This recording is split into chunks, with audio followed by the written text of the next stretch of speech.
les presento entonces les presento a Dr. López, que es un investigador del instituto y va a hablar de que trabaja en matemáticas aplicadas. Eso es una rama de matemáticas bien establecida, disculpe, y que se trata de resolver cualquier problema en el mundo real, muchos problemas. Yo recuerdo una plática muy chistosa sobre líquidos reoeléctricos que dio una investigadora en matemáticas aplicadas. Disculpe, el señor López no va a hablar de líquidos reoeléctricos, pero nos va a hablar de la integral logarítmica y ese igualmente también es una plática muy bonita. Por favor. Gracias, Gregor, por la introducción. Otra vez reitero, gracias por la invitación y agradecerles a ustedes la organización de este evento distintivo de la unidad. Ahora voy a compartir mi pantalla. Ok.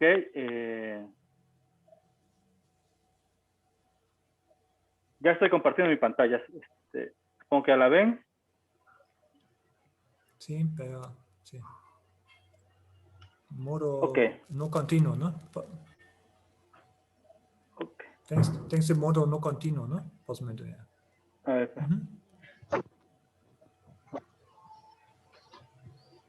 Ok. Aquí está. Bueno, es el título de este mini curso que va a comprender 2 sesiones. La he nombrado la integral logarítmica y aplicaciones. Como ya mencionó Gregor, soy miembro del Instituto de Matemáticas en la unidad Cuernavaca. Bueno, ¿qué es esto de la integral logarítmica? En concreto, se debe decir integral logarítmica de una función. Y es esta condición, que esta integral sea finita, donde, para que tenga sentido la composición de la función f con el logaritmo, pedimos que la función f esté definida en los reales, con valores reales positivos, ¿ok? Que sea al menos medible, ¿ok? Entonces tiene sentido hablar del logaritmo natural de la función f en x. Y luego, también se le llama luego integral logarítmica normalizada porque se divide entre 1 más x cuadrada, ¿ok? Y se considera toda esta integral y la condición es que sea finita, ¿ok? Esto es lo que vamos a entender por integral logarítmica de una función f, ¿ok? Definida en los reales con valores reales positivos. Esta condición, como mencionaba hace un momento, aparece en varias áreas de las matemáticas, en concreto más en las cosas que tienen que ver con análisis complejo, análisis funcional, análisis armónico. Incluso hay un libro de Paul Kusis, un par de libros de hecho, que abarca 1200 páginas que tratan exclusivamente sobre la integral logarítmica, es decir, sobre esta condición. Y bueno, ha tenido muchas aplicaciones esa teoría en diferentes áreas de las matemáticas. En particular, el año pasado, yo publiqué un artículo, ¿sí?, donde probé el siguiente resultado. Bueno, primero anuncio el teorema de Krein, que probó en 1945, que dice lo siguiente: sea una función f que tiene integral logarítmica finita. ¿Alguien tiene abierto su micrófono? Ok, sea f una función que tiene integral logarítmica finita, ok. Entonces, existe una función g definida en R con valores reales positivos, tales que estas integrales coinciden para todo n, desde 0 hasta infinito. En los n, los naturales, unión el 0, ¿ok? Es decir, esta integral, que es llamada el enésimo momento de f, es igual a esta otra integral, que es el enésimo momento de la g, ¿ok? Pero este resultado solamente establece la existencia de tal función, no dice explícitamente quién es, ¿vale? Entonces pasaron, fíjense, desde 1945 estaba la pregunta en el aire de se podía mostrar explícitamente una función que tuviera esta propiedad a partir de la condición de que la integral logarítmica de f fuera finita, ¿ok? Precisamente eso lo conseguí el año pasado. Probé que la función g tiene dos formas posibles. Oye, Marcos, ¿sí? ¿por qué no cuentas, dices que es una asociación, que es tener una asociación de momentos finita? ¿A qué te refieres? Ok, decimos que una función f tiene sucesión de momentos finita si estas integrales todas existen y es un número real, ¿ok? Eso vamos a entender que tenga sucesión de momentos finita, ¿ok? Entonces, f, aparte de cumplir esta condición, que le llamamos la condición de Klein, y aparte de que estas integrales sean finitas, mostré que existe una función g que también tiene sucesión de momentos finita, es decir, que estas integrales tienen sentido y que son un número real y que ambas sucesiones coinciden. Las sucesiones están indexadas por n sub 0, que van desde, son los naturales más unión el 0, ¿vale? Gracias, Chava. Entonces mostré en este resultado del año pasado que la función g de x tiene esta forma. Es f de x por 1 más coseno de lo que vamos a llamarle la transformada de Hilbert del logaritmo natural de f, ¿ok? Donde... disculpe la pregunta. Ahorita ya me dejo también confundir. ¿Esta función g está continua o algo así? La f en principio es medible. Arbitrario, sí, pero... Con valores pero positivos. Sí. ¿Y g? También es medible. Bueno, de hecho, sí, medible y que tenga sucesión de momentos finita. Que estas integrales sean finitas. Estas. ¿Ok? Porque ahorita me dejo, estoy pues ciego, pero ¿por qué no siempre pongo g igual a f? Sí. Bueno, ok. Sí, bueno, la idea es una función no trivial. Una g que no sea igual a f. ¿Ok? Y bueno, precisamente lo que muestro en el resultado que hice el año pasado es que la g de x se puede construir de esta forma, ¿ok? Sí, pero en algún sentido todavía disculpe, lo siento muchísimo. Sí, Este g en algún sentido está mejor que la función f, ¿sí? ¿En qué sentido g es mejor que la función f? No, ok. Es que en probabilidad hay un asunto que es tratar de saber si una función de densidad, supongamos una f, si está determinada por sucesión de momentos. Es decir, que si tú sabes que si una función f tiene la misma sucesión de momentos que una g, puedes concluir que la f es igual a g. ¿Ok? Entonces, aquí lo que estoy mostrando es que la respuesta es que no necesariamente.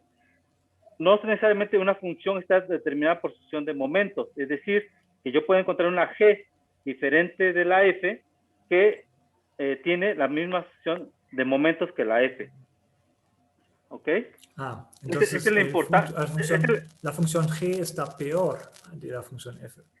Pues no necesariamente peor. Habría que definir qué sentido tiene. Pero más que nada tiene que ver para... ¿Puedo tratar de repetir que comprendí? La cuestión es esa, de que tiene una aplicación de probabilidad que este resultado tiene como consecuencia que este tipo de funciones no están determinadas por sucesión de momentos, ¿ok? Que existen otras diferentes a ellas que comparten su sucesión de momentos, ¿ok? Es la importancia que tiene este resultado. Entonces el resultado dice que entonces existe una función g que es diferente a f. Exactamente. Que no es igual a f todo seguro, que no es igual a f todo seguro, tal que eso se da. Tal que se da esta igualdad para todo n en este conjunto. ¿Está bien? Sí. Pero este falta en el anuncio, ¿no? Que g no es igual a f. Sí. Una función g no trivial, que está diferente de la f. Claro, ahorita estoy bien. No, lo siento muchísimo. No, está bien. Gracias. Todo eso ayuda. Entonces, la función g, que yo probé explícitamente su existencia, su forma, tiene esta cara. ¿ok? Es f de x por el producto de esta función, que es 1 más coseno. Esta es la transformada de Hilbert del logaritmo natural de f, ¿ok? Donde este operador, transformada de Hilbert, está definida de esta forma, ¿ok? Es valor principal de una integral singular. Ahorita no tiene mucho sentido, precisamente el desarrollo del minicurso es para entender este tipo de expresiones, ¿ok? Para entender el resultado que probé el año pasado. Entonces, solo ahorita quiero decir que yo voy a dar una función g, de hecho un par de funciones g, de forma explícita que cumplen esta condición, ¿ok? La condición mencionada en este renglón, ¿vale? Y ese es el propósito del minicurso. Entonces, vamos a dar unas pinceladas de análisis complejo, análisis armónico, las bases, que nos van a permitir llegar a este resultado, ¿vale? Bien, entonces, voy a iniciar con la definición de función armónica. Aquí, omega va a ser un conjunto abierto del plano complejo, ¿ok? Una función u, definida en omega como valores reales, se dice que es armónica si es 2 veces continuamente diferenciable y satisface la ecuación de Laplace en omega. Es decir, ¿qué significa? De hecho, este es llamado el operador de Laplace aplicado a u. Es la segunda parcial de u respecto a x más la segunda parcial de u respecto a y. Sumados se tiene que ser 0 en cada punto de omega, ¿ok? Esa es la definición de función armónica. Otra definición que voy a estar utilizando es la de función analítica en un punto en omega. Entonces tenemos una función f definida en omega con valores complejos, ¿ok? Decimos que es analítica en tal punto z0 si existe este límite. El límite, este es muy parecido a la definición de derivada de una variable real, salvo que ahora la función está definida en omega con valores complejos, es bastante similar, ¿ok? Entonces lo que pedimos es que existe este límite, ¿vale? Y sí, en concordancia... Acá quiero decir una cosa. Acá quiero decir una cosa, antes de que se ponga demasiado complicado. El problema porque analítico es mucho más fuerte que diferenciable es que en R hay solamente dos maneras de aproximarse a un punto. Z a Z0 hay 2 maneras de hacerlo, o vas de la izquierda o vas de la derecha. ¿Sí? Ok. Pero en C, si dices en los números complejos Z va a Z0, hay muchísimas maneras de aproximar Z0, ¿no? Puedes hacer en espiralas, ¿sí? O puedes hacer en rayos, etc. ¿ya? Por eso esta definición está mucho más fuerte que la diferenciabilidad. Sí, ok. Exactamente, como menciona Gregor, tengo que decirlo, la topología que tiene omega, que es un subconjunto del plano complejo que se identifica con R2, hereda la métrica euclidiana, ¿ok? Entonces, este Z, que es un punto de omega que está identificado con un punto en R2, se debe aproximar a Z0 en el sentido de vecindades, ¿ok? Es decir, dada una bola con centro 0 y radio delta, consideramos las vecindades con tal centro y con tal radio, ¿ok? Esa es la topología que se tiene tanto en omega, que es un abierto del plano complejo, y la topología que voy a tener en C, ¿vale? Ok, entonces vamos a pedir, ya con establecida la métrica en el dominio y contradominio, la existencia de este límite, ¿vale? Y en concordancia con las cuestiones de variable real, pues le vamos a denotar así como f'Z0 a este límite, ¿ok? Y vamos a llamarle al espacio de funciones analíticas u holomorfas, también se llaman holomorfas, en omega, especialmente las funciones con dominio omega y valores complejos, tal que f es analítica en cada punto de omega, ¿ok? En cada punto de omega se va a cumplir que existe este límite, ¿ok? Y precisamente...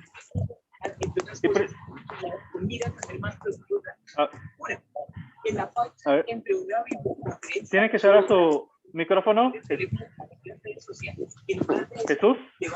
Alguien se oiga que tiene su micrófono abierto. Approximately. ¿Sí? Ok. Bien.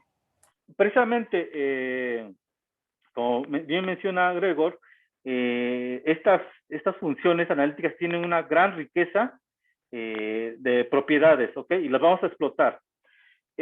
Bueno, entonces teniendo ahora, es lo que vamos a hacer más adelante, ¿ok? Entonces tenemos la noción de función armónica y de función analítica en abiertos del plano complejo. Ahora, voy a dejar un ejercicio bastante sencillo que dice lo siguiente.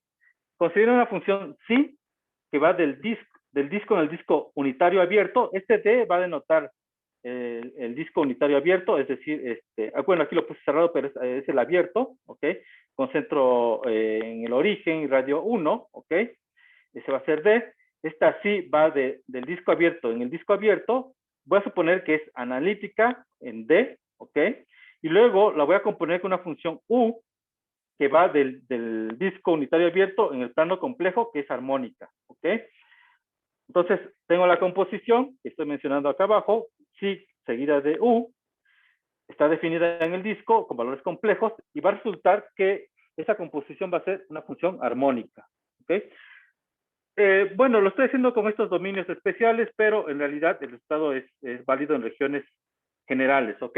Es decir, aquí puedo poner omega 1, aquí un omega 2, omega 2, omega 3, siempre y cuando tenga sentido la composición. Entonces, composición de una analítica seguida de una armónica va a ser armónica, ¿ok? Es un ejercicio que pueden resolver únicamente con las definiciones que les di allá arriba, ¿vale? Ok.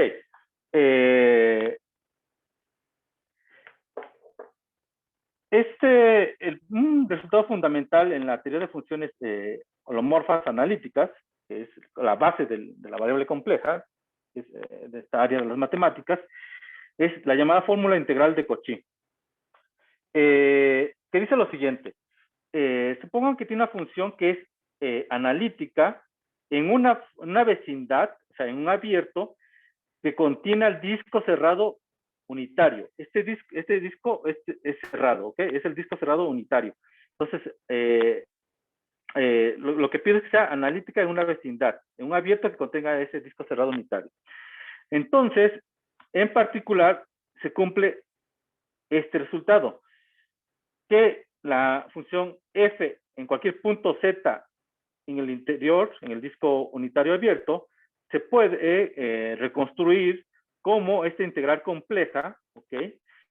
Donde la función f está tomando únicamente, está siendo evaluada en la frontera del disco unitario, es decir, en la circunferencia unitaria. Esta es la llamada una integral compleja, ¿ok? Que cuando se parametriza es una integral de línea, ¿ok? Ahorita vamos a hacer un caso, acá abajo, ¿ok? Y tenemos esta representación de f, ¿ok? Esta representación en forma integral, en términos de una integral compleja, de la función f original restringida en la frontera, ¿ok? Bueno, este es un caso bastante particular. En realidad, el resultado se vale para funciones analíticas en abiertos, ¿ok? Con curvas más generales. Únicamente me estoy enfocando a trabajar en el disco y en la circunferencia unitaria, ¿ok? Bien, por ejemplo, en esta fórmula vamos a poner z igual a 0, ¿ok? Entonces aquí tengo f en 0, aquí voy a tener z igual a 0, tengo f de g entre g de g. ¿Cómo se interpreta esa integral compleja? Bueno, lo que se hace es que se parametriza la circunferencia unitaria. La manera usual de hacerlo es así. Escribo g igual a ei teta, donde teta va a estar en el intervalo menos pi pi, ok, menos pi pi. Ahí esto describe la curva cuyo lugar geométrico es la circunferencia unitaria. Derivamos respecto al parámetro de parametrización, la teta, y esto sería, lo equivalente sería g' de teta. Si derivan respecto a teta, lo derivan como si fuera, digamos, de variable real, se puede hacer explícitamente, les queda y teta de teta. Aquí lo he escrito en forma de diferenciales, ¿ok? Recuerden que e y teta es coseno teta más i seno teta, precisamente cuando derivan y respecto a teta, pueden checar que se puede escribir de esta forma, ¿ok? Y bueno, otra vez, e y teta era ji. Entonces, aquí pongo ji. Y estoy procediendo formalmente. Hacen de ji entre ji, ¿ok? De ji entre ji, que es lo que aparece aquí cuando hago z igual a 0, tengo de ji entre ji. Entonces, tengo de ji entre ji y es i de teta. Con la i que está acá, esa i desaparece y nada más queda de teta. Y la ji era e y teta, que es esta. Entonces, esta integral compleja con z igual a 0, con esta parametrización, se convierte en esta integral de toda la vida de variable real. ¿Ok? Entonces, tenemos esta primera identidad. Me está diciendo, fíjense, ¿cuál es una manera de mirar esto? Esto sería, se pueden dar cuenta que la longitud del intervalo de integración es 2pi, y precisamente estoy dividiendo aquí por 2pi. Esto sería el promedio de esta función f que está considerando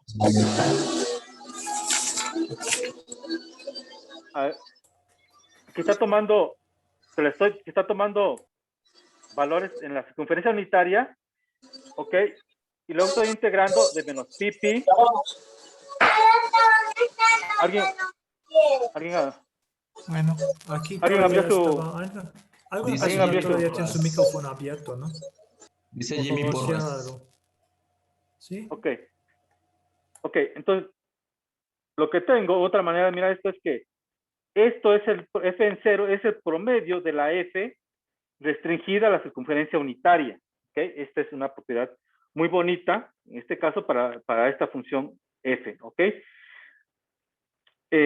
Ok, ahora, precisamente, como mencioné hace rato, cualquier punto, un número complejo z, saben ustedes que se suele escribir de esta forma, x más y, donde x y y son números reales, x es la parte real, es la llamada parte real de z, y es la llamada parte imaginaria de z, y también se identifica con un punto de R2, ¿ok? Entonces, recuerden que la función f, mi función esta analítica, toma valores complejos, ¿ok? Es decir, f de z, por la descomposición que hice arriba, que f de z es un número complejo, entonces lo puedes componer como u de z, su parte real, más i veces b de z, que es la parte imaginaria de f de z, ¿ok? Y esto lo voy a estar escribiendo así, u es la parte real de f, y v es la parte imaginaria de f. Estas funciones u y b toman valores reales, porque recuerden, acá arriba dije, este x es real, es decir, u de z es real. Este y es real, es decir, b de z es real. ¿Ok? Y otra vez, el z, este z, lo identifico con un punto xy en R2. Entonces, esta función u se puede pensar como una función definida en omega, su conjunto de R2, con valores reales. Y de manera similar, esta v se puede pensar como una función definida en omega, pensada como su conjunto de R2 con valores reales. ¿Ok? Ok, entonces, acá arriba, puedo tomar en ambos lados, estos son números complejos, ambos. Este f en 0 es un número complejo y este integral también es un número complejo, ¿ok? Entonces, tomo parte real de ambos lados, te da la igualdad. La parte real de f, como dije antes, es u, pero está evaluado en 0, ¿ok? Luego aquí tomo la parte real. Se puede ver que como la integral es una función, es un operador aditivo, puedo meter la parte real. La parte real de f es la u, que está acá abajo, e y teta de teta, ¿ok? Y lo que hice con u lo puedo hacer de igual manera con la v, ¿ok? Entonces, como consecuencia de la fórmula 1, tengo que se dan estas dos igualdades, tanto para la u como la v, y otra vez, esto se puede entender como que u en 0 es el promedio de la u restringida a la circunferencia unitaria. La misma condición la cumple la v, ¿ok? La v en el centro del disco unitario es igual al promedio, ¿ok? De v en la circunferencia unitaria. Esta es una propiedad que tiene la parte real de U y de V en el centro, ¿vale? Bien. Otra vez, sigo con esta descomposición de la función f en términos de su parte real y su parte imaginaria. También z lo estoy pensando como un punto, lo estoy indicando como un punto xy de R2, ¿ok? Entonces, como les mencioné, u y v se pueden pensar como funciones de varias variables definidas en omega como valores reales. Pensadas así, y como u y v son, es analítica en omega, ¿ok? Es decir, la f cumple esto, que este límite existe. Entonces, para cada punto en omega, como consecuencia, este es un resultado conocido en variable compleja, se muestra que se da este sistema, se cumple este sistema. Esas son las llamadas ecuaciones de Cauchy-Riemann. Y lo que menciona es que la parcial de u respecto a x es igual a la parcial de v respecto a y, ¿ok? Y la parcial de u respecto a y es igual a menos la parcial de v respecto a x. Y estas igualdades se dan en todo punto de omega, ¿ok? Entonces, esas son propiedades que cumplen la parte real y la parte imaginaria de f, ¿vale? Ahora, como consecuencia, bueno, aquí vamos a apoyar en otro resultado. Se prueba que cuando una función es analítica, ¿ok? Entonces, su parte real y su parte imaginaria son funciones, en particular, C infinito. Las pueden diferenciar todas las veces que quieran, ¿ok? Entonces, al derivar este renglón respecto a X y al derivar el renglón de abajo respecto a Y, y considerando que a la derecha les quedan las derivadas cruzadas de V y que deben ser iguales porque las funciones son C infinito, entonces se ve que la función U es armónica, ¿ok? Y también de manera análoga se puede probar que la V también es armónica en omega, es decir, que en tanto U como V satisfacen la ecuación de Laplace en omega, esta igualdad. Entonces, eso lo cumple tanto la U como la V. Entonces, consecuencia de que una función sea analítica es que su parte real U y su parte imaginaria V son funciones armónicas en omega. Y bueno, tenemos más. U y V son C infinito, ¿ok? Entonces, son C infinito y satisfacen las ecuaciones de Cauchy-Riemann y por ende son armónicas, ¿vale? Ok. A ver, veamos un ejemplo. Un ejemplito que nos va a ser útil. Fíjense en un punto T en el intervalo menos pi, pi. ¿Ok? Ese está fijo, no se mueve. Y consideramos este cociente. Pensamos esta función como de variable compleja. Este z, en particular, lo voy a considerar en el disco unitario. A ojo, no es complicado ver, como en el caso de funciones, como la derivada de funciones usuales de R en R, que el numerador, vista como función de z, la t está fija, se puede ver que es el límite, el que mencioné arriba, o sea, que la función, el numerador cumple que este límite existe. De hecho, digamos, su derivada, por decirlo así, su derivada compleja es 1, ¿ok? Del numerador, y el del denominador también, bueno, el del denominador es menos 1, ¿ok? Entonces, tanto el numerador es una función analítica, se puede probar usando la definición, el denominador también es una función analítica, y hay un resultado que dice que cociente de funciones analíticas es analítica, siempre y cuando no tenga problemas en el denominador. Y precisamente esta función va a ser analítica en el disco unitario abierto. ¿Por qué? Porque E y T, que es coseno T más I seno T, está en la circunferencia unitaria, y Z lo tomo en el disco unitario abierto. Entonces jamás se anula el denominador. Entonces esta función es analítica en el disco abierto, ¿vale? Ahora, cuando lo escribo en términos de su parte real y su parte imaginaria, obtengo esta descomposición. De hecho, aquí lo puedo mencionar. ¿Cómo se obtiene la parte real de un número complejo?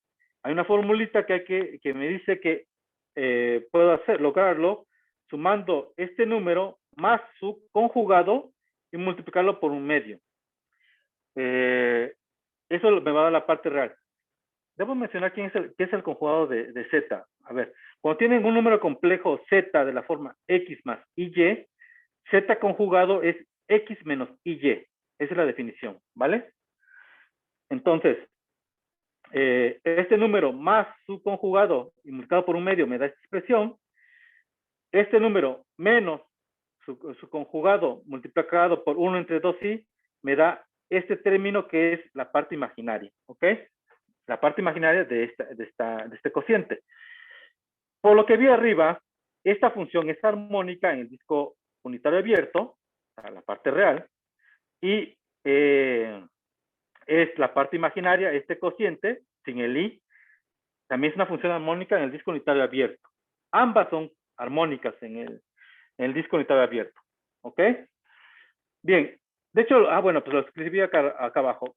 Para t fija, la función de la izquierda es armónica y b sub t es una función también armónica en d, ¿vale? Bueno, es un ejemplo sencillo, pero que además va a ser útil, ¿vale? ¿Alguna pregunta hasta el momento? Ok, continúo. Bien, vamos a considerar una función que es integrable, bueno, que tiene por dominio menos pi con valores reales y que es integrable exactamente menos pi. Es decir, existe la integral de f de menos pi de x, ¿ok? Que es un número real, ¿vale?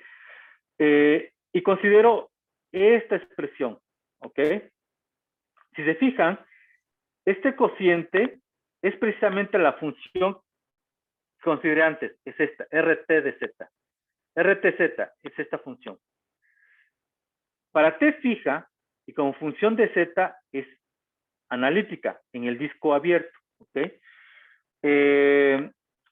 La estoy multiplicando. En este caso, ahora dejo la z fija, ahora esta es una función que depende de t, la multiplico por f de t e integro en el intervalo de menos pi, ¿ok? Esta es otra nueva función, ¿ok? ¿Cómo calculan este tipo de integrales?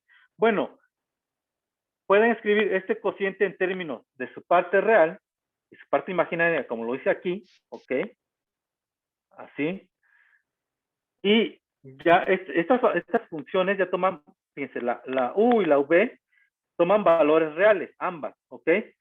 Entonces, eso lo sabemos integrar porque sería, en vez de poner esto, ponen la u de t más i b de t, multiplican por f de t y las integran como las funciones usuales de cálculo, ¿ok? Es decir, calcularían u de esta función por f de t de menos pi de t más i veces esta función b de tz por f de t de menos pi, ¿ok? Así es como calcularíamos esta integral, ¿vale? Ok, entonces es para que comprendamos cómo se calcula esto, ¿ok? Esta integral en términos de la variable t, ¿ok? Entonces, para cada z, este cálculo me regresa un número complejo. Es decir, y esto tiene sentido para z en el disco unitario abierto. Es decir, esta función está definida en disco unitario abierto y me regresa números complejos. Ya les dije cómo se calcula, ¿vale? De hecho, les voy a mostrar más adelante, ahorita todavía no, que esta función es analítica en el disco unitario abierto, ¿ok? ¿Y qué provee antes? Provee antes que la parte real de una función analítica es armónica y que su parte imaginaria también es armónica en el disco unitario abierto. Entonces, vamos a hacer eso. Vamos a calcular la parte real de esta función analítica, ¿ok? Como la integral es una función aditiva, la parte real la puedo meter. Pues aquí aparecía parte real de este cociente y eso fue lo que calculé precisamente antes. La parte real de este cociente es este término, ¿ok? que aparece aquí, y respectivamente la parte imaginaria es este término, ¿vale? Entonces, estas dos nuevas funciones definidas en el disco unitario abierto son armónicas. ¿Okay? Ambas son armónicas. ¿Por qué? Porque son respectivamente la parte real y la parte imaginaria de esta función f. ¿Okay? Y además tengo esta descomposición. F es la suma de u más i veces u tilde, ¿vale? Estas expresiones son importantes y tienen nombre. Este cociente por 1 entre 2pi, ¿ok? Entonces el cociente, no. Este cociente por 1 entre 2pi se le llama el núcleo de Poisson, ¿ok? Núcleo de Poisson. Y esta se le llama integral de Poisson de la f, ¿ok? Y entonces se dice que la u es la transformada integral de Poisson de f, ¿ok? Esa es terminología. A esto se le suele llamar transformada de Hilbert de f, ¿ok? Esos son los nombres que se suele poner, ¿ok? A estas expresiones. Entonces, bueno, una vez que haya yo probado que esta función es analítica en el disco unitario abierto, ya tendremos la justificación de que estas funciones son armónicas, ¿ok? Ahorita, bueno, estoy suponiendo esto. Entonces ya tenemos un par de funciones armónicas y ahora me interesa lo siguiente. Ya sé que ambas, aquí en el disco unitario abierto, satisfacen la ecuación de Laplace, ¿ok? Pero estoy interesado si tienen un tipo de comportamiento en la frontera. Entonces, por ejemplo, en concreto, voy a tomar un ángulo fijo θ, ¿okay? Formado entre el eje real y el eje y un rayo, ¿okay? Que parte del origen a un punto en la secuencia unitaria. Esto, el rojo es la secuencia de radio 1, ¿vale? Entonces tomo fijo este ángulo, θ, y me fijo en los puntos Z que están en ese segmento, ¿ok? Esos Z, esos puntos, que los pienso como puntos en R2, los puedo escribir en forma polar, en esta forma, R y θ. Este es el ángulo θ, ¿ok? Entonces, mi pregunta es que si yo tomo Z de esta forma, R y θ, y el radio lo hago tender a 1 por la izquierda, es decir, el punto se va a estar moviendo en este segmento azul, ¿ok? Y me voy a aproximar, cuando R tiende a 1, ese punto tiende a E y θ, que es el punto que está en la circunferencia unitaria, y mi pregunta es si existirá este límite, este límite, tanto para la U como la U tilde, ¿ok? Esa es la cuestión. La respuesta, en este caso, cuando la función es una función f integrable en este intervalo, la respuesta es que el límite de la transformada, en este caso la transformada de Poisson de la f, es precisamente la f en θ, ¿ok? F en θ. Esta condición no se va a dar para todo ángulo θ, se va para los llamados puntos de Lebesgue de f. Más adelante voy a dar la definición, ¿ok? Pero casi seguramente se va a dar esta condición y voy a tratar de darles la demostración. De manera similar, la transformada de Hilbert de f, igual se puede mostrar, se los voy a enseñar, que también existe el límite cuando considero puntos de la forma R y θ, me muevo en este segmento azul, y cuando R tiende a 1 por la izquierda, ¿ok? También existen estos límites, ¿vale? Y se suele llamar límites radiales, ¿ok? Por obvias razones, me muevo en radios, ¿ok? Entonces existen los límites radiales. E incluso en este caso, puedo saber explícitamente cuál es el límite, ¿ok? Entonces el objetivo, al menos en esta sesión, es tratar de mostrar estos resultados, que existen ambos límites, los límites radiales de la F, para casi todo ángulo θ, ¿vale? ¿Ok? ¿Alguna pregunta hasta el momento?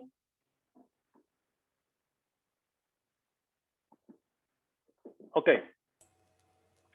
Bien. un resultado, bueno, ahora todo ya va encaminado a probar esto, ¿ok? Entonces, ese es mi objetivo. Primero, quiero mostrarles la fórmula de Poisson, ¿ok? Dice lo siguiente, supongan que tiene una función armónica en una vecindad del disco cerrado, unitario cerrado, ¿ok? Es decir, en un abierto que contiene este disco cerrado, unitario, ¿ok? Entonces es un abierto más grande que este conjunto, ¿ok? Entonces se da esta igualdad. Sí.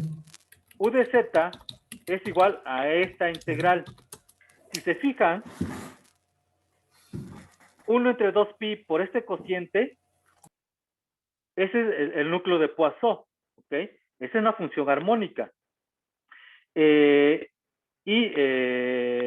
estoy integrando la u en e y teta. Estos puntos están en la circunferencia unitaria, ¿vale?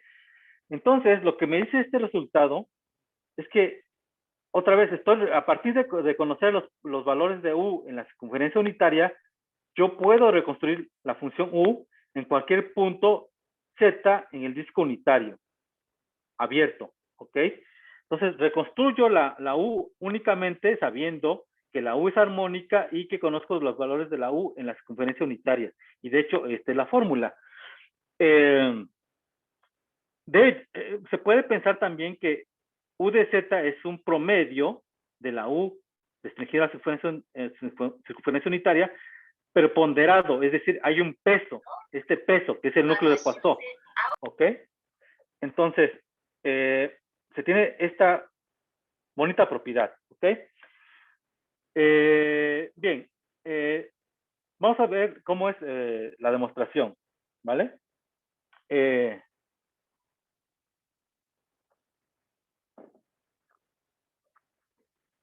Bien, me voy a apoyar de un resultado que es bastante fuerte. Se puede hacer de diferentes maneras, pero bueno, lo hago así para hacerlo más rápido, ¿ok? Entonces, U es armónica en una vecindad del disco cerrado, ¿ok?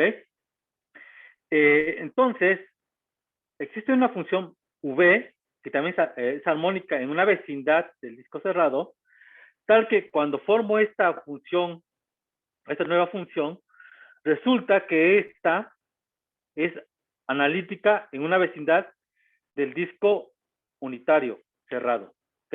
Este es un teorema, ¿ok? En realidad es más general, pero lo estoy aplicando para este caso, ¿ok? Es decir, bueno, este tiene nombre, esta V tiene nombre, se le llama la armónica conjugada de U. El resultado general es más o menos como sigue. Que dado un omega, en vez de cerradura, pese un omega abierto, dado un conjunto abierto simplemente conexo, es decir, que no tiene hoyos, que además es conexo, es decir, que es una sola pieza, dada una función armónica en omega, existe una V que es armónica también esa omega, que se llama la armónica conjugada, tal que esta nueva función U más IV es analítica en omega, ¿ok? En este caso, mi omega es una vecindad de este disco unitario cerrado, ¿ok? Estoy aplicando ese resultado, ¿ok? Es muy fuerte, pero bueno, es para avanzar, ¿ok? Entonces, con esta construcción, yo sé que U es la parte real de una función analítica F. Y si recuerdan, antes, casi en mis primeros resultados, vi que que U, siendo la parte real de una función analítica, cumplía esta propiedad de promedio, ¿ok?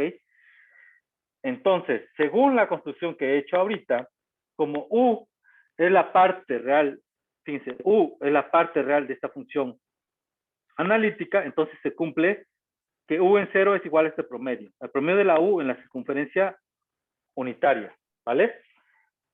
Ok. Y esto es precisamente el resultado cuando Z es igual a 0. Cuando ponen Z igual a 0, este cociente es igual a 1. Les queda únicamente el 1 que está acá, ¿ok? Entonces ahí ya tenemos el resultado. Ok, ahora vamos a considerar que Z está en el disco unitario abierto y no es 0. ¿Ok? Ahora viene una idea que se utiliza mucho. ¿Ok? Son transformaciones del disco unitario. ¿Ok? Y llamadas transformaciones de Möbius, y que tienen la siguiente forma. Fíjense, fijamos un Z en el disco unitario abierto no 0, ¿ok?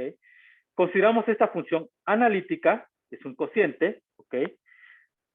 Z está fijo, la variable va a ser W, ¿ok? W. Otra vez pueden ver que el numerador es, como función de W, es analítica en todo el plano complejo, de hecho es lineal, ¿ok? Su derivada compleja como función de W es 1. La de abajo es también una función analítica, únicamente el denominador, ¿ok? Y su derivada compleja respecto a W es Z conjugado, ¿ok? Entonces, cociente de analíticas es analítica siempre y cuando no se anule el denominador. Aquí cuando tenemos problema. Aquí tenemos problema cuando W es igual a 1 menos Z conjugado. Pero si Z está en el disco unitario abierto, se puede ver que 1 menos 1 entre Z conjugado está fuera del disco unitario. Entonces, este denominador no se anula si considero únicamente W. Aquí debí haber puesto W. Únicamente considero W en el disco unitario. ¿Ok? Entonces, cuando W está en el disco unitario y Z también está en el disco unitario, este denominador no tiene problema. Por lo tanto, esta es una función analítica en el disco, como función de W en el disco unitario. ¿Ok?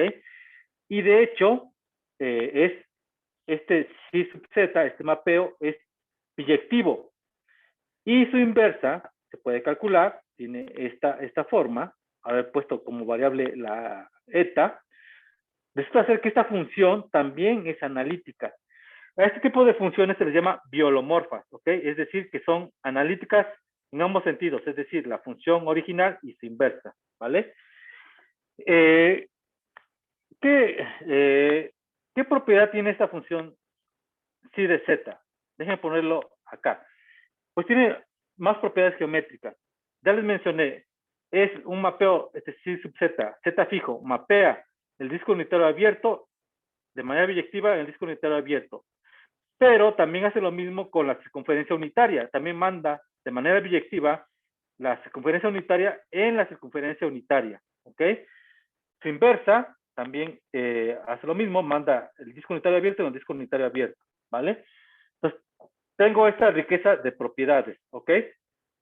De hecho, esta psi sub z es incluso más analítica, incluso en un abierto más grande que el disco unitario cerrado, ¿ok? De hecho, es analítica en el disco con centro de cero y radio 1 entre módulo de Z. Recuerden que módulo Z es menor que 1 porque está en un disco unitario abierto. Entonces, 1 entre módulo de Z es mayor que 1. Entonces, ese radio determina un disco más grande que contiene al disco unitario cerrado, ¿ok? Entonces tengo algo más fuerte, ¿ok? Ok, entonces esa es la propiedad que tiene esta función psi sub z. Bien, entonces, como mencioné antes, manda la circunferencia unitaria en la circunferencia unitaria. Es esta condición que tengo aquí, ¿vale? Y la inversa hace lo mismo. La función inversa también manda el disco unitario, aquí lo mismo, pero con la inversa, el disco unitario, la circunferencia unitaria en la circunferencia unitaria. Entonces, los puntos en la circunferencia unitaria los puedo escribir de la forma E y teta, E y T, en este caso E y T. Entonces, cuando la aplico la inversa de psi sub z, pues me da un punto en la circunferencia unitaria que le escribo como E y teta. Entonces, tengo esta igualdad. Además, esta asignación es, no nada más es continua, incluso es diferenciable, ¿ok? Entonces, tengo esta relación entre teta y t y además es diferenciable, ¿ok? Ahora, voy a derivar de manera implícita a teta respecto a t, ¿ok? Entonces, derivamos aquí en esta parte respecto a la teta respecto a t, teta la estoy pensando con función de t, ¿ok? Por medio de esta asignación, ¿ok? Entonces, derivan, esta exponencial la pueden derivar como si fuera un número real, digamos, se vale para números complejos esa propiedad. Entonces, si la derivan a teta respecto a t, les queda i e i teta, regla de la cadena, luego la derivada de teta respecto a t, ¿ok? Es el lado izquierdo. El lado derecho hay que derivar respecto a t, ¿ok? Tienen esta expresión. Acá arriba calculé la inversa. En vez de eta hay que poner e y t, o sea, aquí hay que poner e y t, e y t, e y t, aquí. Y hay que derivar este cociente respecto a t. Bueno, aquí se la cuenta, ¿ok? Es un cociente y aplican también se vale, bueno, derivan como derivan un cociente en variable real, ¿ok? Hacen aritmética, ¿ok? Son cuentas y algunas propiedades de números complejos, aritmética real y de números complejos, y obtienen esta expresión, ¿ok? Tienen entonces esta igualdad, después de hacer todas las cuentitas. Ok. Ahora, e y teta, yo sé cuánto vale. Vale esto. Es decir, e y teta es este cociente evaluado en e y t. Los sustituyen aquí a la izquierda y despejan, ¿ok? Despejan, ¿ok? Se muere este i, se muere este i, e y teta pasa a la derecha. Bueno, e y teta primero lo cambio por este cociente, lo paso a la derecha. Y después de hacer aritmética, ¿ok? Después de hacer aritmética, me queda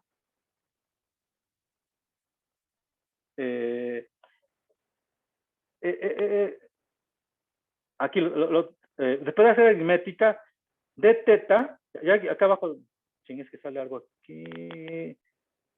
Ok, el de teta, despejando de manera mágica, me queda este cociente que es el núcleo de Poisson, bueno, pegado con el 1 entre 2pi, me queda el núcleo de Poisson de t. Eso casi es magia, ¿no? Entonces, tengo esta relación. De teta, al hacer este cambio de variable, de teta respecto a t, me queda de teta es esencialmente el núcleo de Poisson de t, ¿ok? Ahora, recuerdan que la primera propiedad que les di es que la composición de una función analítica con una función armónica es armónica. Entonces, esta composición que tengo aquí, si sub z, que es analítica con la u, que es armónica, entonces esta función es armónica, ¿ok? Y le puedo aplicar lo que probé aquí en el punto 2, ¿ok? Esto es válido para funciones armónicas. Como esta función es armónica, la C sub z compuesta con u, entonces lo aplico, lo evalúo en 0, ¿ok? Cuando evalúan C sub z en 0, chequen el cociente, les queda z aquí. Cuando ponen w igual a 0, w igual a 0, w igual a 0, tienen z, ¿ok? Entonces, les queda esta composición en 0 es u de z. Luego, aquí en el integrando, tengo la composición de C sub z con u en e y teta.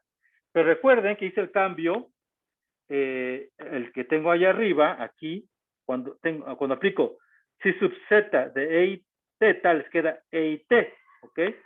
Entonces, C sub z de e y t, me queda lo que tengo a la derecha, en el integrando, aquí u, e y t. Y antes había visto que de teta era este cociente de t, ¿ok?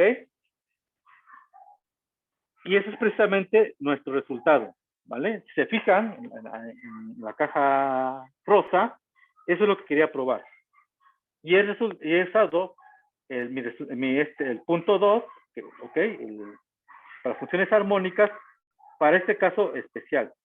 Ahora, sí quiero mencionar algo. Recuerden que para que se valga el punto 2, la función u tiene que estar armónica en un abierto que contenga al disco cerrado unitario, ¿ok? Y precisamente este C sub z, y es lo que hice énfasis hace rato, C sub z es una función analítica en el abierto con centro en 0 y radio 1 entre módulo de Z. Y eso contiene al disco unitario cerrado. Por eso es que puedo aplicar el punto 2 a esta composición, ¿vale? Ok, entonces, esa es la demostración de la llamada fórmula de Poisson, ¿ok? Conclusión, si tiene una función armónica en un abierto que contiene al disco unitario cerrado, entonces yo puedo reconstruir mi función U de esta forma, como un promedio ponderado, ¿ok? A partir del valor de la U en la circunferencia unitaria. Entonces, lo que hay que retener, que es interesante, es este tipo de transformaciones. Estos son los que son de gran utilidad y voy a estar utilizando más adelante, ¿ok?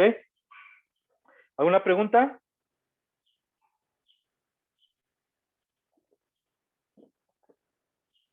Ok. Bueno, aquí me faltó mencionar que en mi dibujito lo mencioné en la diapositiva anterior, es que si sub z manda el 0 en z. Se ve de la fórmula, de la definición de si sub z. Ok. Bien, como consecuencia, como consecuencia de la fórmula de Poisson, lo voy a aplicar a la función u idénticamente 1. Esa función claramente es C infinito y su laplaciano es 0. Es decir, cuando hacen este cálculo, con la función u idénticamente 1, les da 0. Entonces, la función constante 1 es armónica. De hecho, en todo el plano, en todo el plano complejo. Entonces, si ponen aquí 1, la función constante 1, entonces aquí esto es 1, es la función constante 1. Aquí tendrían 1.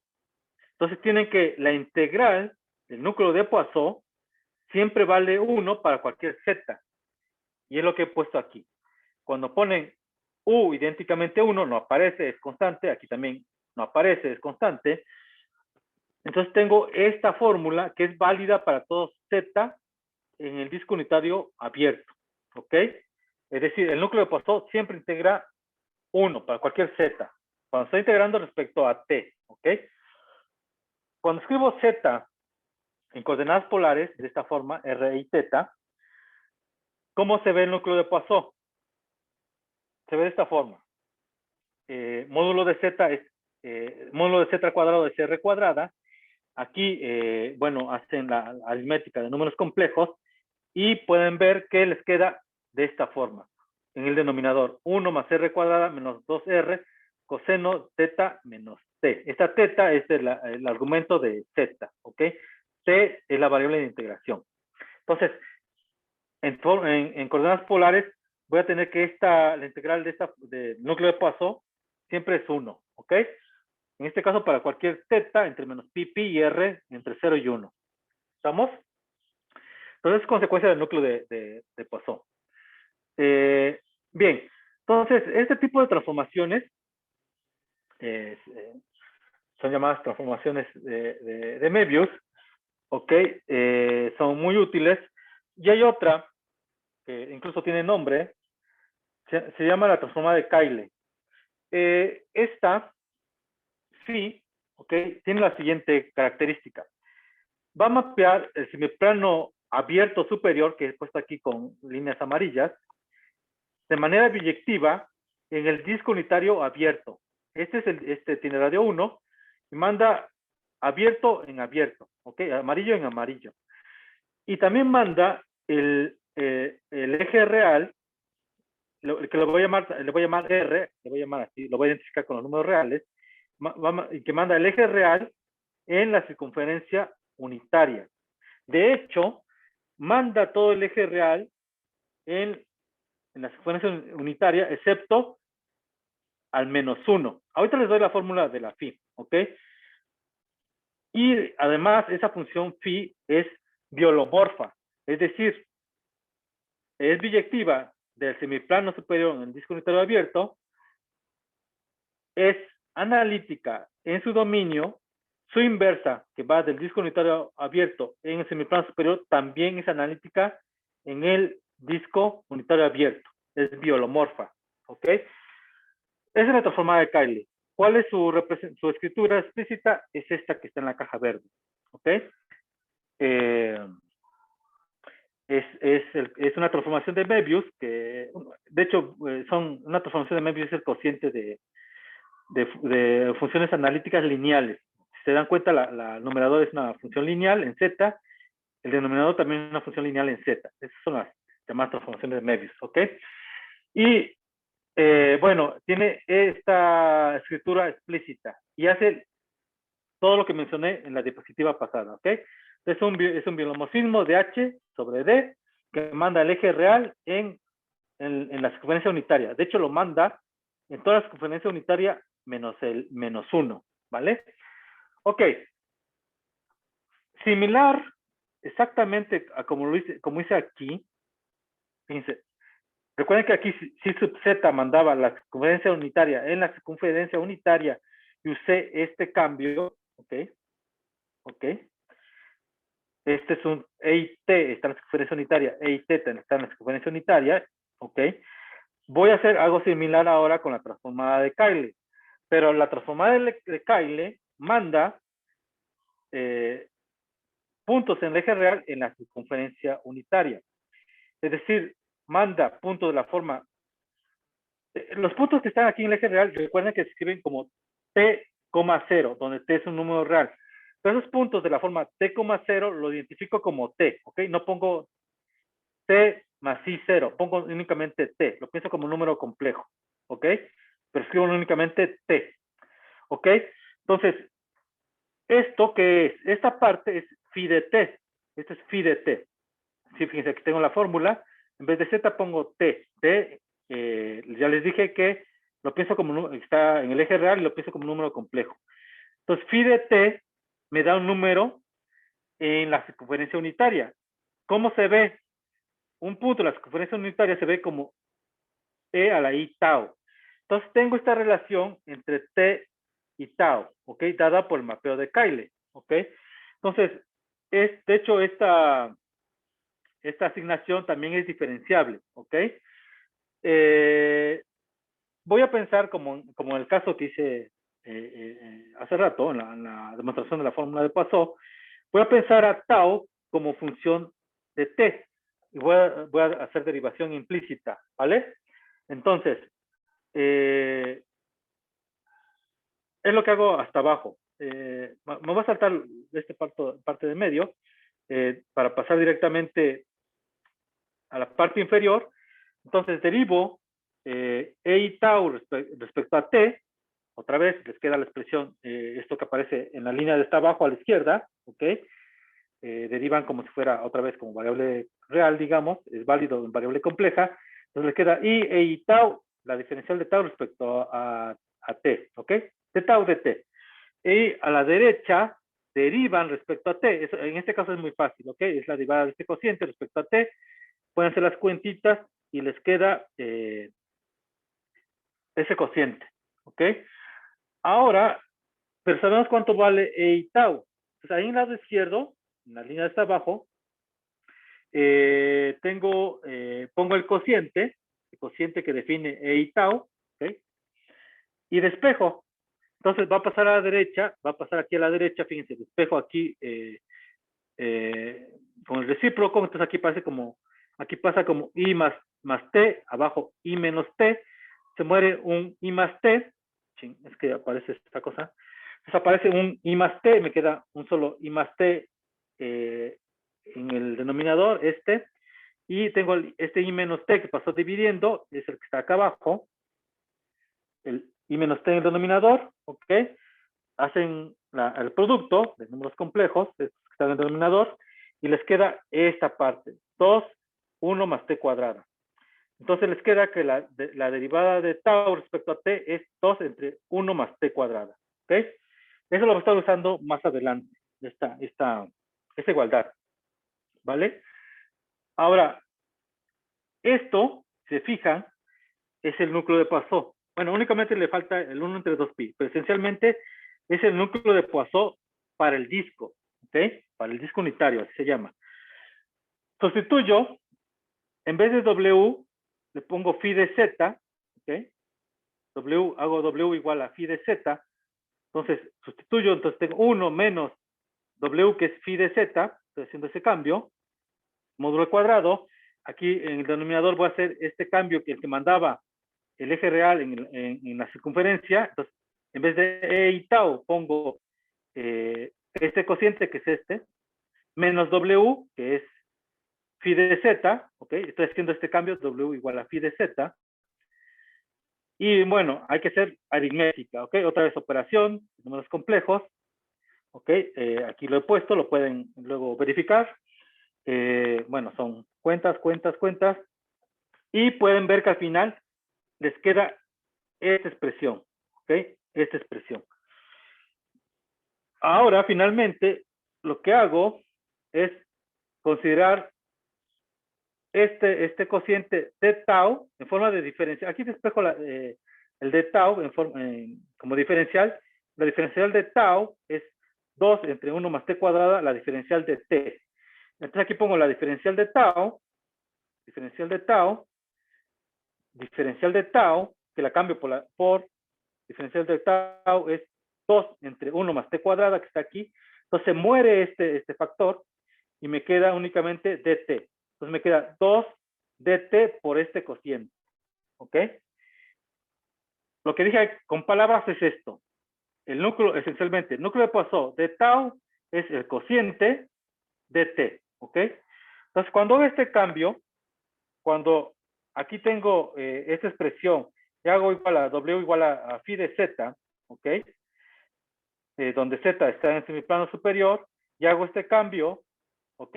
Este cambio, y hago todas las cuentas, hacer esta transformación, esencialmente, el núcleo de Poisson de tau se vuelve este cociente de t. De hecho, bueno, cuando multiplico 1 entre 2pi, multiplico aquí 1 entre 2pi, es el núcleo de Poisson. Aquí multiplico por igual 1 entre 2pi, se va un 2. Entonces me queda este cociente por 1 entre pi. Ese cociente por 1 entre pi es el llamado núcleo de Poisson del semiespacio superior. ¿Ok? Ese cociente. Entonces tengo esta relación, ¿ok? Entre los dos núcleos de Poisson, del disco y del semiplano superior, ¿vale? Bueno, hay que multiplicar por 1 entre 2pi. Bueno, así como hice esta sustitución acá, cuando dice W igual a phi de z y E y tau igual a phi de t, lo hago en esta expresión y también hago el cambio de las diferenciales.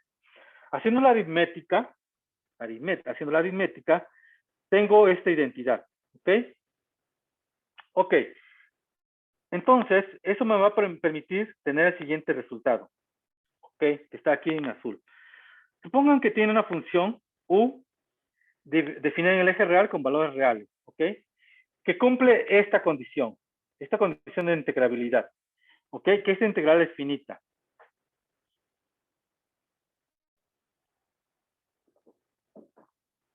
Entonces, se dan estas tres identidades, todos estos tres chorizos, ¿ok? Bien, fíjense. No es complicado de ver. Aquí lo que estoy haciendo es sustituyendo lo que encontramos acá arriba. El núcleo de Poisson, que es esta expresión, que es de tau, la cambié por, aquí estoy multiplicando por 1 entre 2pi. Entonces multiplico por 1 entre 2pi, es el núcleo de Poisson del semiplano superior, está aquí, con 1 entre pi. Y aquí, recuerden que estoy haciendo el cambio E y tau igual a phi de t. Recuerden que estoy haciendo el cambio E y tau igual a phi de t. Phi de t compuesto con phi menos 1 me queda t. Entonces me queda u de t, que es la que está acá a la derecha, u de t. ¿Ok? Entonces, bueno, este primer renglón, es consecuencia de esta identidad. Y el renglón de abajo es consecuencia de la identidad de la derecha. ¿Ok? Entonces tienen aquí 1 entre 2pi por este cociente, entonces 1 entre 2pi, se muere aquí el 2, me queda 1 entre pi por este cociente. Y este cociente, de hecho, se puede escribir con la suma de estos dos quebrados, digamos. ¿Ok? Es lo mismo. Pueden hacer la cuentita, es lo mismo. Y otra vez, recuerden que está haciendo el cambio de variable, E y tau igual a phi de t. phi de t seguida de phi menos 1 es t, y como está actuando la u, tengo u de t, que es esta expresión que está aquí. ¿Ok? Y bueno, finalmente también se vale la de hasta abajo. Esto ya no la desarrollé, pero es similar. ¿Ok? Son los mismos cambios que hice antes. W igual a phi de z y e y tau igual a phi de t. ¿Ok? Y queda esta expresión. Entonces esencialmente es un cambio de variable. ¿Y por qué estoy pidiendo esta condición? ¿Dónde se usa esta condición?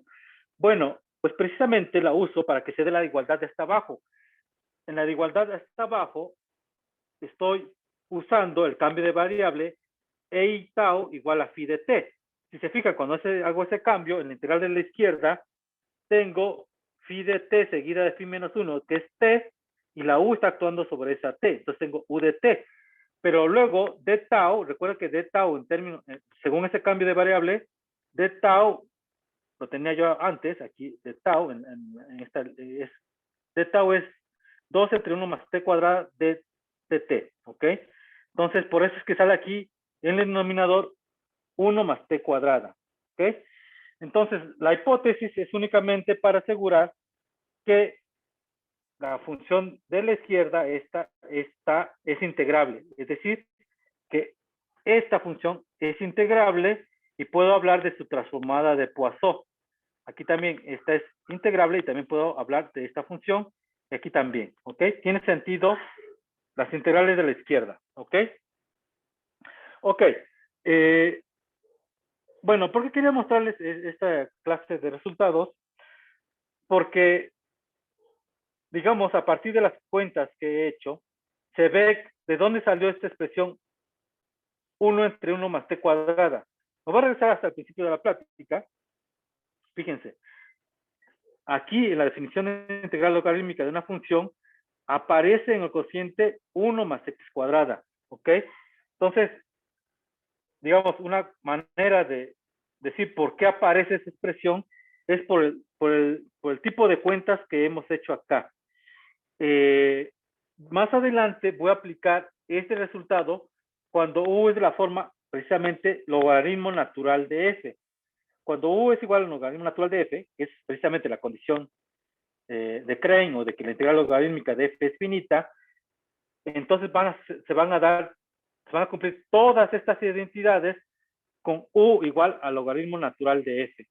Para eso usé todas estas bueno, les mostré estas igualdades, ¿ok? Bien.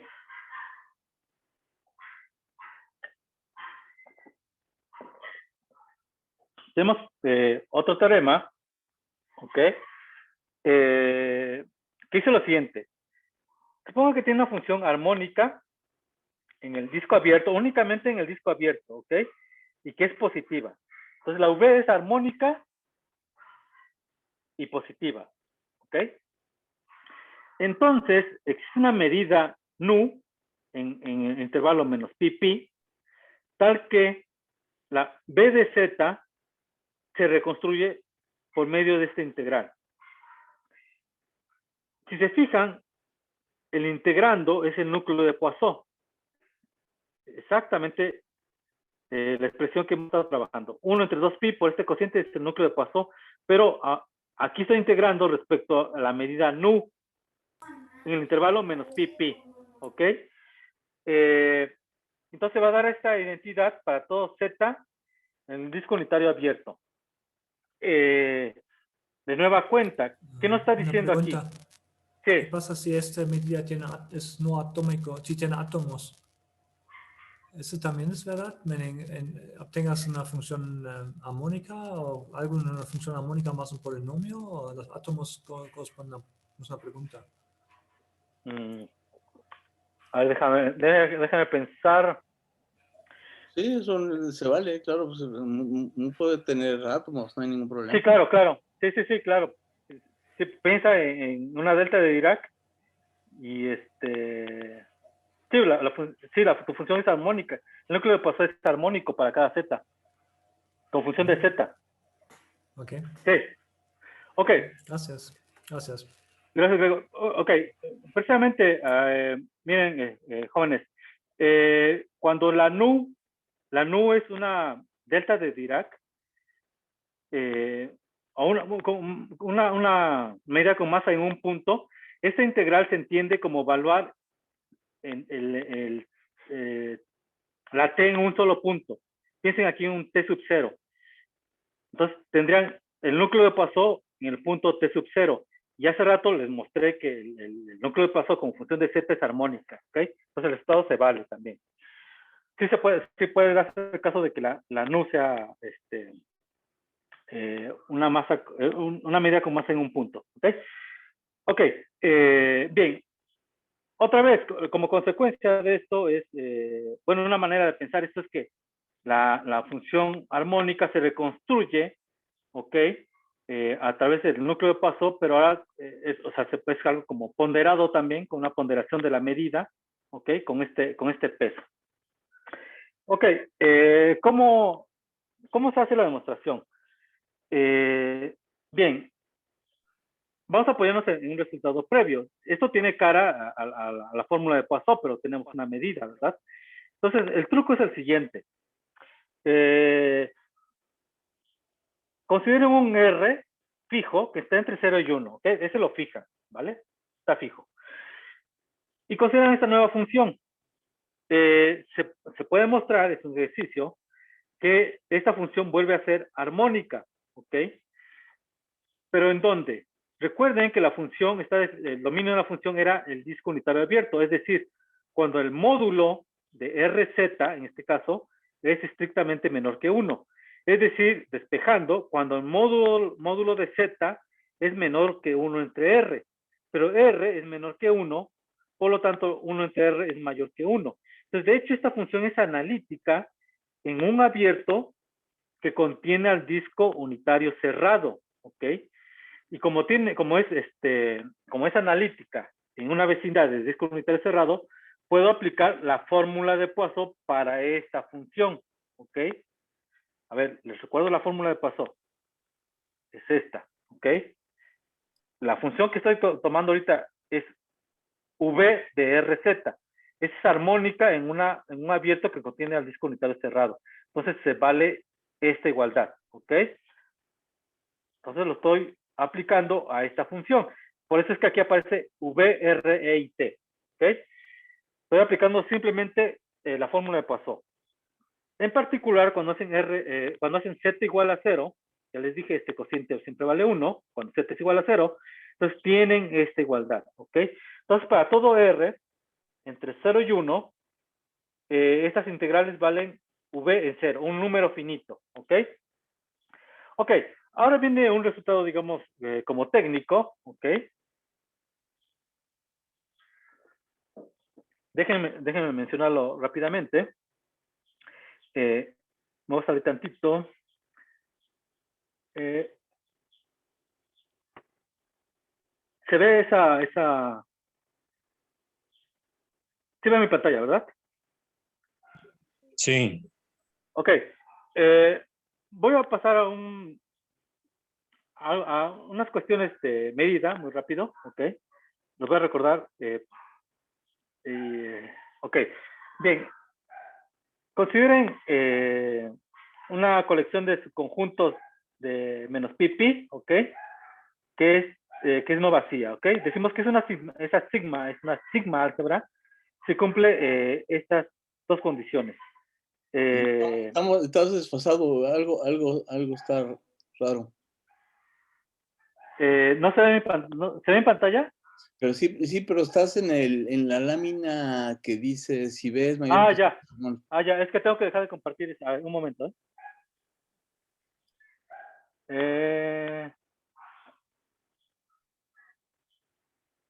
A ver, un momento. Es que yo no lo estoy viendo. A ver, un momento. En este momento estamos viendo si teorema de B.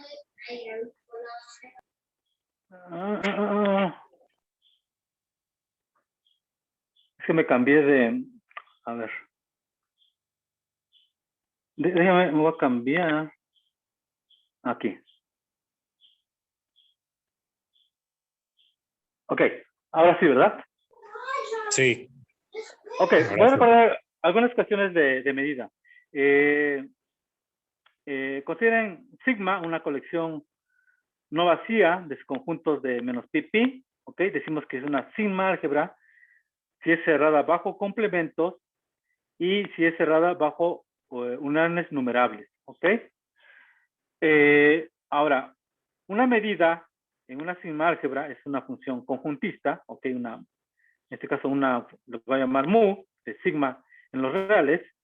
De hecho, le voy a decir que es una medida con signo, en el caso de que toma valores reales, si cumple estas dos condiciones, que mu del vacío es 0 y que mu de una unión disjunta, es la suma, aquí me faltó, de mu de AN, ¿ok? Siempre esta familia de AN tiene que ser disjunta por pares, es decir, AI intersección AJ, aquí está mal, es decir, AI intersección AJ es igual a vacío para I distinto de J, ¿ok? Entonces, esa es una medida con signo, ¿ok? En particular, voy a considerar sigma, la sigma álgebra de Borel en menos pi, ¿ok?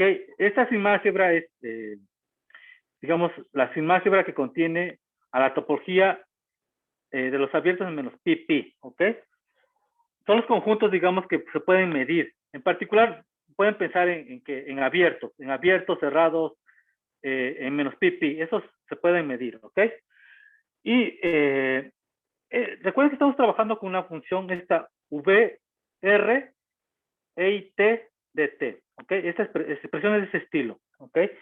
Esta función, para cada R fija, esta función restringida a t entre menos pi me va a inducir una medida que le voy a llamar d mu r. ¿Cómo induce esa medida? Pues lo hago de la siguiente forma. Esta medida mu r en a, pues es simplemente integrar esta función con la diferencial de t sobre el conjunto A, donde el conjunto A es lo que se llama boreliano, pero puede empezar en abiertos, cerrados, en menos pi, ¿vale? Ok, y digamos se le puede calcular lo que digamos como norma a este tipo de medidas, ok, en términos de lo que se llama su variación, ok. No voy a profundizar porque hay cuestiones ahí teóricas, pero en este caso, lo que sería como, digamos, su norma de mu r, será la integral de esta función en todo el intervalo menos pi, ¿ok? ¿Vale? Y como lo que vimos hace rato, el promedio de esta función era p en 0. Cuando despejan el 1 entre 2pi, pasan el 2pi multiplicando, les queda esta igualdad. Entonces, en este caso, las variaciones de estas medidas inducidas por estas funciones tienen, digamos, por decirlo así, como norma, de hecho aquí tiene una norma constante, ¿ok?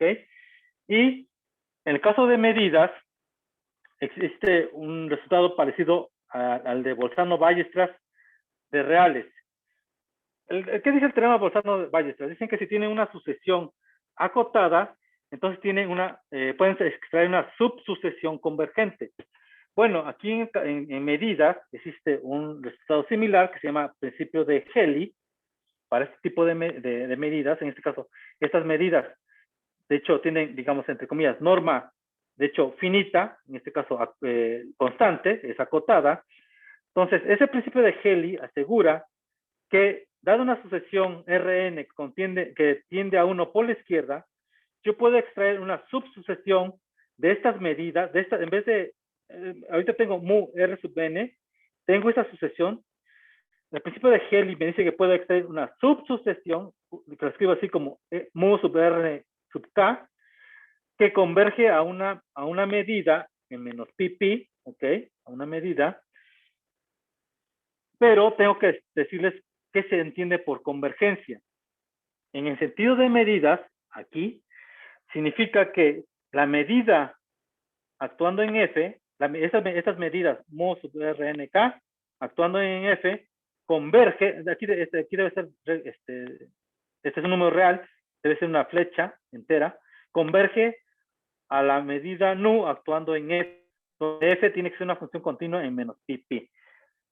Ahora, ¿qué les tengo que decir? Les tengo que decir qué significa la acción de una medida en una función continua. Pues significa integrar la función f contra esta medida. Pero en este caso, la medida mu r estaba dada de esta forma, de acá arriba. Es decir, aquí tengo que poner v r sub n k e i t de t. Y en el lado derecho, la acción de nu en f es calcular esta integral. La integral de f respecto a la medida nu. Entonces, consecuencia del principio de selección de Helly y este bosquejo que les hice, voy a tener esta igualdad para toda función continua en menos pi. Se va a dar la convergencia para una cierta sucesión de radios que convergen a 1 por la izquierda. ¿Vale? Ok. A ver, entonces, me voy a pasar otra vez a mi presentación. Aquí. Ya no la veo. ¿Se ve mi presentación? ¿No va? No, no, no, no. No, A ver, ahorita la no veo. sé. ¿Ahora sí? Sí, ¿Ahora se ve mi presentación? Sí, sí, Y ya. ahí estás. Ok, ya estoy. Entonces, fíjense lo que probé con ese teorema, digamos, técnico. El principio de selección de elección de Helly me dice que existe una sucesión de RNs convergen a 1 por la izquierda y una medida nu, ¿ok? Tal que se da esta igualdad, esta convergencia, para toda función continua en menos pi pi, ¿ok? Eso es lo que les mostré en la página, en la otra página, ¿ok? En particular, ustedes pueden poner como función f de t el núcleo de Poisson. Entonces, voy a usar este resultado poniendo el núcleo de Poisson. Entonces, aquí pongo en f de t este cociente. A la izquierda pongo el núcleo de Poisson. Pero recuerden que lo que tengo acá arriba, con Rn, cuando pongo f de t, el núcleo de Poisson, esto vale vrnz, que es lo que está acá abajo. Entonces tengo que calcular el límite cuando n tiende a infinito de vrnz, pero Rn converge a 1 por la izquierda. Entonces v de rnz converge a v de z, ¿ok? Y, bueno, porque la v, recuerden que la v es armónica en d, en particular es continua en d. Entonces, al ser continua, se vale que el límite de v en estos puntos que convergen a z, ¿ok? Ese límite vale v de z. Y ya tenemos el resultado, ¿ok? Que es lo que quería mostrar. Entonces, bueno, es bastante bonita esta demostración. Y un poco técnica, pero bueno, es también para mostrarles las técnicas que se usan y cómo vamos reutilizando los resultados previos, ¿ok? Usé precisamente la fórmula de Poisson, ¿ok? Para probar ese nuevo resultado. Y se deben dar cuenta que, bueno, se usan cuestiones también de teoría de la medida y, bueno, más cosas de análisis, incluso análisis funcional. Ok. Hay un micrófono por ahí abierto, estoy viendo un perro por ahí. Sí, el ladrido de un perro por ahí. A ver, pero un momento. Ah, es el tuyo. Es el mío. Antes ni hablar. No, ya cerré la ventana.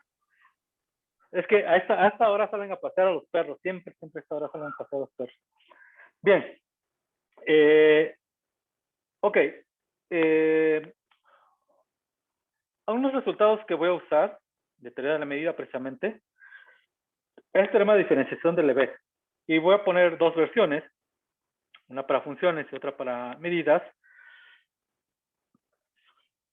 Tenemos lo siguiente. Considera una función que es localmente integrable en un intervalo AB. Es decir, vamos a entender que la función f tiene integral finita sobre cualquier subconjunto compacto del intervalo AB. ¿Ok? Eso es lo que significa que sea localmente integrable. ¿Vale? Cualquier compacto, cuando integre f sobre cualquier compacto que esté contenido en AB, va a ser finita. ¿Ok? Esa integral va a ser finita. Entonces ocurre lo siguiente. Cuando tómense un x fijo en intervalo AB, ¿ok? Está fijo. Calculamos esta integral, ¿ok? De la función f sobre este intervalo. Se fijan, este intervalo es simétrico respecto a x, ¿ok? Y su longitud es precisamente 2t, que es, y aquí estoy multiplicando por 1 entre 2t. Es decir, esto lo pueden pensar como un promedio de la f en este intervalo simétrico, el x menos t, x más t. Entonces, ok, x está fijo. Entonces, cuando en este promedio yo hago tender t a 0 por la derecha, ok, este límite existe para casi todo x. Ahorita digo qué significa eso. Y de hecho, este límite va a ser la función f precisamente en el punto x. ¿Ok? Ese es el llamado teorema de diferenciación de Lebesgue. ¿Ok? ¿Qué significa esta parte de para casi todo x? Pues significa que puede ocurrir que esta igualdad no se dé para todos los puntos en intervalo AB, pero los puntos en donde no se da esta condición está contenido en un conjunto que tiene medida 0, ¿ok? Es decir, en términos de medida, que en un conjunto despreciable, en términos de medida, salvo ese conjunto, esta condición se cumple, ¿ok? Entonces, lo que significa para esta expresión, para casi todo x en AB. Entonces, salvo un conjunto despreciable, en AB se da esta igualdad, ¿ok? E incluso, esto es un poquito más general, se vale también para medidas. Consigue una medida finita en intervalo menos pi. Entonces, se vale algo similar como tal, pero en vez de tener f de tau, pueden poner mu de tau, ¿ok? Integral respecto a mu, ¿ok? Entonces, este límite también va a existir, ¿ok? Solo voy a decir eso, que existe ese límite. Puesto de otra forma, y aquí se ve más como derivada, como consecuencia del teorema de definición de Lebesgue para medidas, se puede ver que esta es lo que llamo la primitiva de mu, esta es una función, ¿ok? Le llamo la primitiva de mu, ¿ok? Se puede ver que esa función es diferenciable para casi todo punto de teta, es decir, salvo un conjunto de medidas despreciable, ¿ok? En intervalo menos pi, esta función es diferenciable, la puedo derivar, ¿ok? Y a esa derivada le voy a llamar así, mu prima de teta. Es solamente notación. Mu prima de teta, ¿vale? Ok. Bien. Tenemos el siguiente resultado. Ok. Que es precisamente el que habla de la existencia de los límites radiales de funciones armónicas. ¿Ok?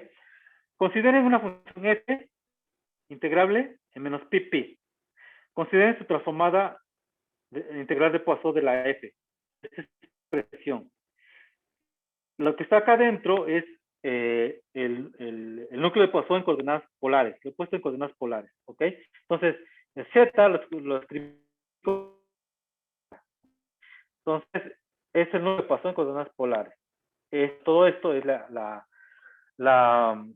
integral de Poisson de f. Ya sabemos que es armónica. ¿Ok? No lo he justificado, pero ya les dije que la transformación integral de Poisson en una función integrable es armónica, ¿ok? Pero la parte importante es lo que les mencioné hace rato. Que para casi cualquier dirección θ, existe el límite radial de la U cuando aproximo en cada rayo con dirección θ a la frontera, a la secuencia unitaria, ¿ok? Entonces, fijen una dirección θ, ¿ok? Consideran el rayo y sobre ese rayo me aproximo a la circunferencia, es decir, en puntos de la forma r y θ, cuando r tiende a 1 por la izquierda, ese límite va a existir y va a ser f de teta. La cuestión es que va a existir para casi todo teta. Es decir, de hecho les puedo decir que existe para los puntos de Lebesgue de F. Recuerden que puntos de Lebesgue de F eran los puntos donde se daba esta condición, ¿ok? Entonces, de los puntos donde se da esta condición para la F, se va a cumplir que existe el límite radial de la U en esa dirección teta, ¿ok?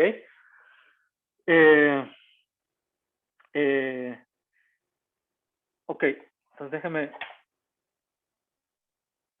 Ok, bien, entonces me voy a poner el dibujito. Este era el dibujito, ¿no? Entonces tiene su dirección teta, tienen el rayo, ¿ok? Entonces aproximan, entonces tienen aquí el punto E y teta, entonces aproximan sobre este, perdón. Marcos, te interrumpo Sí. nada más para que estés consciente del tiempo, cómo vas.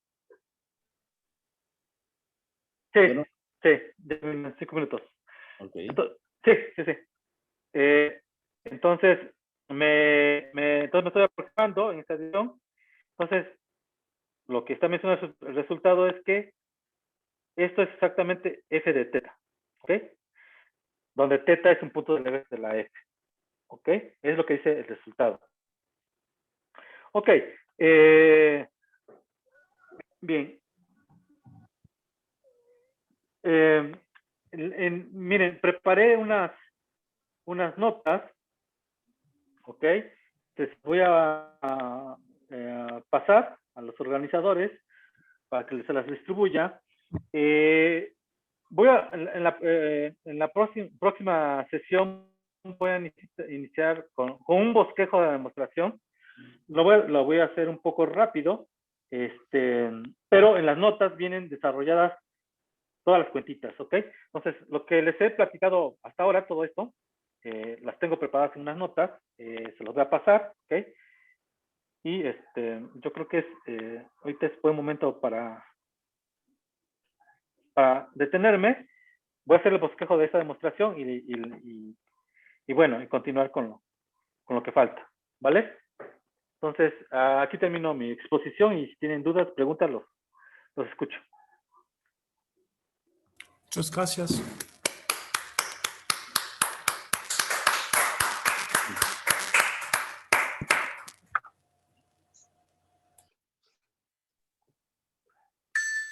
¿Alguna pregunta?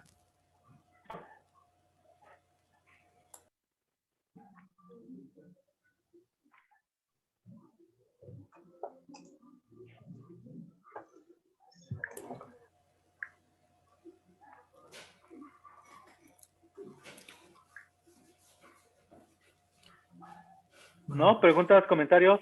Una cosa que haces es tienes como el plano hiperbólico real y tú vas y como en la frontera tienes una estructura conforme, ¿no? Y la medida 1 de t entre 1 más t cuadrado es una versión de esta medida conformemente invariante o algo así que tienes en la frontera, ¿no? Sí.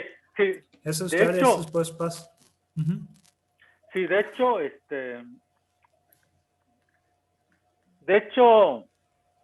yo ahorita he hablado de convergencia radial, pero es un poco más general. Y hay convergencia en cono.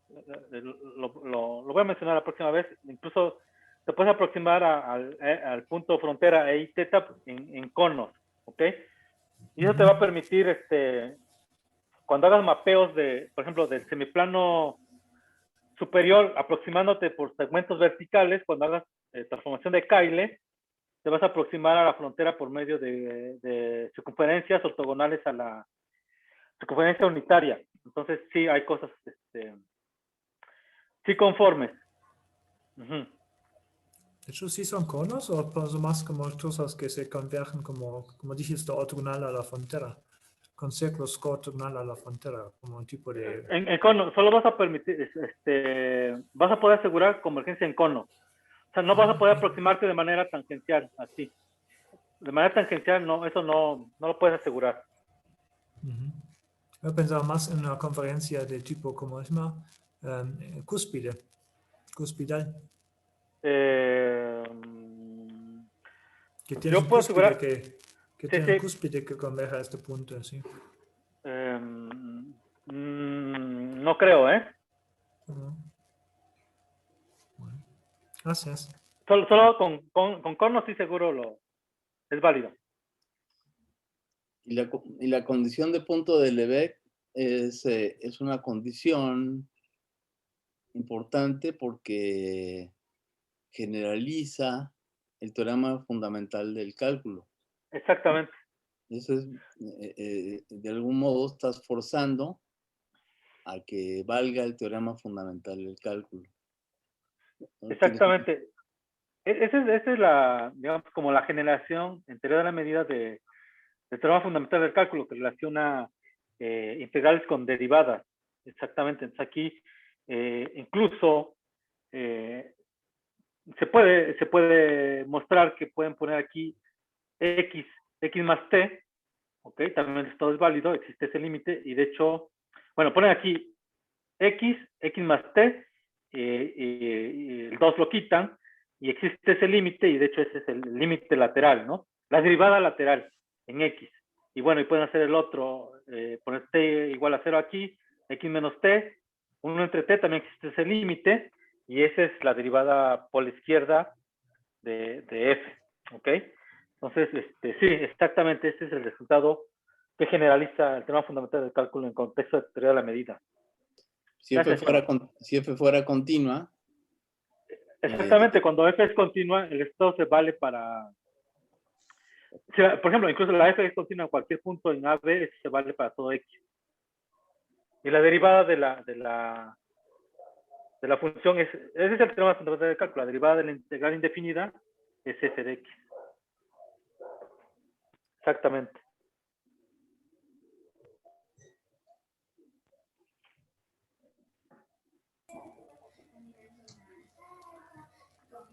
Bueno.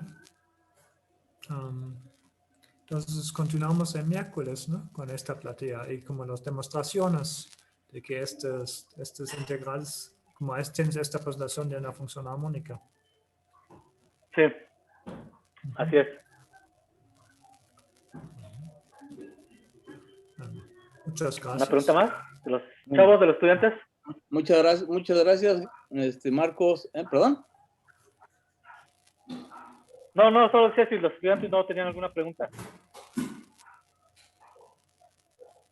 No, ¿verdad? Ok. Pues nada. Nos vemos el miércoles. Gracias. Muchas gracias. Continuamos el miércoles. Bye. Gracias, hasta luego.